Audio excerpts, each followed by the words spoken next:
The honourable member for Davenport. Thank you, Madam Speaker. I'll be sharing my time with the honourable member of Lac-Saint-Louis.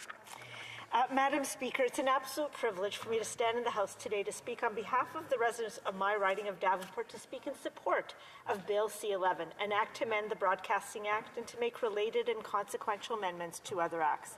I'm truly grateful to the leadership of the Minister of Canadian Heritage and the work that he, his department, his team have done with respect to this bill. And as I've mentioned many times in this chamber, my riding of Davenport is in Toronto's West End, is home to more artists, creators, and those in the culture industry than probably most ridings across this country. And so anything that impacts the artists and cultural sector is of great interest to me and to the residents of my riding. Before I go any further, I'd like to acknowledge that I am delivering this speech from the unceded traditional territory of the Algonquin Nation. Madam Speaker, our federal government is committed to advancing the interests of Canada and Canadians through a forward-thinking digital policy agenda. This will include steps to make the internet fairer and safer for all Canadians, while ensuring that it remains an engine for innovation. For decades, our system has guaranteed the creation of Canadian movies, TV shows, and music. Today, streaming platforms benefit from access to the Canadian market, but have zero responsibility toward Canadian artists and creators. With C-11, our online streaming bill, we're asking online streamers to showcase and contribute to the creation of Canadian culture. The Online Streaming Act will also improve fairness in the broadcasting system and ensure the sustainability of our cultural industries and the livelihoods of Canadian artists and creators. Madam Speaker, a key and important element of the Online Streaming Act is its application to online streamers. This issue has seen a lot of debate in the past, but our approach moving forward is quite simple. Canadians will continue to be able to use social media as they always do, and they will not be subject to this legislation. User-uploaded programs on social media, including those of digital-first creators, are excluded. The Online Streaming Act is about broadcasting and ensuring that online streaming services that provide access to commercial programs are required to contribute in an equitable manner. During the last parliamentary session, this bill's predecessor was the subject of a lively debate about the treatment of social media services and their role in supporting our creators and culture. We know that parliamentarians, broadcasters, cultural creators, and all Canadians rightfully value freedom of expression. We are also passionate about supporting our unique, vibrant culture and ensuring that there is a prominent place on our airwaves, our TV screens, and the internet for Canadian music and stories. Let's be clear. The Online Streaming Act does not force a choice between these important objectives. Our federal government listened to the concerns of many different stakeholders, built on the work of my colleagues from the last parliamentary session, and as a result, changed the approach to appropriately recognize the role of social media platforms. Under this approach, users of social media, including online streamers, are not impacted. This bill will not impact their choice of freedom of expression. Social media services play a role both as communication tools and as broadcasters. The Online Streaming Act recognizes this dual function. When social media services are used as communication tools to share personal content, they are not covered by this bill. In fact, the vast majority of activity on social media services is not covered by the Act. At the same time, the CRTC can impose obligations on social media services in the situations where their activities are the same as those of other online broadcasters. The approach, Madam Speaker, is simple. First, the users of social media services are not considered broadcasters. They will never face obligations under the Act. That means that you and I, no matter how active we are on social media or what we post or read or comment on, will always fall outside of the scope of the Broadcasting Act. The Online Streaming Act is not about our activities on social media. Second, social media services like YouTube can only have obligations in relation to the commercial programs they carry on their services. Content that does not generate revenue, the content of digital-first creators, which is only distributed on social media, or amateur content, are excluded. Finally, when social media services are used to distribute commercial music, they can be required to contribute in the same way as other online streaming services. It is only fair, after all, two-thirds of Canadians listen to music on YouTube. We owe it to our talented creators and our Canadian broadcasters to ensure fair treatment of programs consumed on different platforms, regardless of how they are distributed.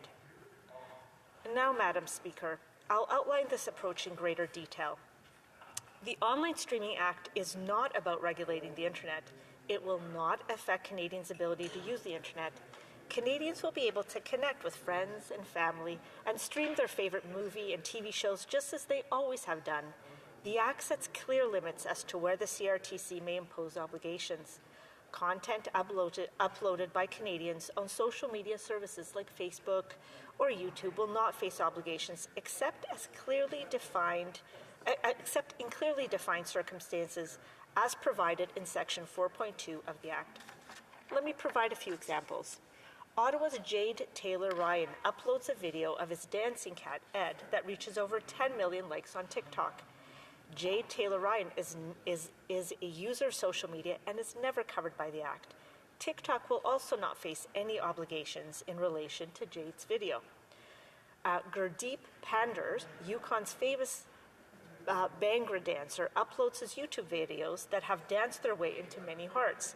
Gurdeep Pandar is a user of social media and is never covered by the Act. YouTube will also in this case not face any obligations in relation to Gurdeep's video. YouTube and other social media services cannot face obligations in relation to these user-uploaded videos because they are not the kinds of videos offered on other streaming or traditional broadcasting services like TV or radio stations or Spotify and Netflix. Again, if a Canadian uploads a video of their child's birthday party, that would also fall outside the scope of the Act. Even when a Canadian captures their pet's hilarious moment, uploads it to the social media where it goes viral with millions of views, both the user and the content always falls outside of the scope. So again, the Act does not apply to content generated by everyday Canadians or to social media services for their distribution of that content. This brings us to the question of digital-first creators. Social media platforms have helped turn many Canadians into household names. We've seen the rise of such talents such as Gigi Gorgeous and Asian Canadian pop singer Alex Porat on YouTube. Platforms like Bandcamp and SoundCloud have provided opportunities for artists like Hussein Ahmed, aka Handsome Tiger, a producer DJ of Anishinaabe Métis North African descent. These individuals are among the many Canadian digital-first creators. Their content is developed first and foremost to be distributed on social media platforms, and it is not distributed through other broadcasters. The intention of this bill is not to interfere or stifle these Canadian voices. That's why, Madam Speaker, the government intends to instruct the CRTC through a policy direction to ensure that the content of digital-first creators be excluded from the Act, and therefore social media services will not face any obligations in relation to the programs of digital-first creators. We've been clear on this from the very start. The Online Streaming Act only allows the CRTC to impose obligations on social media services with regard to a subset of commercial content, such as commercial music. The legislation includes 3 factors that the CRTC must consider in identifying commercial programs. It will consider the amount of revenues generated by the program, 2, whether the program is available on other traditional or online broadcasters such as Netflix or Spotify, and 3, whether the content has been assigned an international standards code number. The objective here, Madam Speaker, is fairness. Any service used to distribute commercial programs, be it in our homes or cars or pocket, will be required to contribute to Canadian stories and music. This approach ensures that music like Edmonton native Ruth B. Song's Dandelions, also a popular song, will be treated the same way when made available through YouTube as it is on radio or Spotify. In conclusion, Madam Speaker, the new approach to social media in the Online Streaming Act will ensure that social media services contribute in an appropriate manner to the Canadian broadcasting system while respecting the rights, freedoms, and choices of Canadians. With our online streaming bill, we're asking online streamers to showcase and contribute to the creation of Canadian culture. Both Canadian broadcasters and streaming platforms should play from the same set of rules. I ask all the honourable members of this House to support the Online Streaming Act. We owe it to our creators, our culture, and all Canadians. Thank you, Madam Speaker.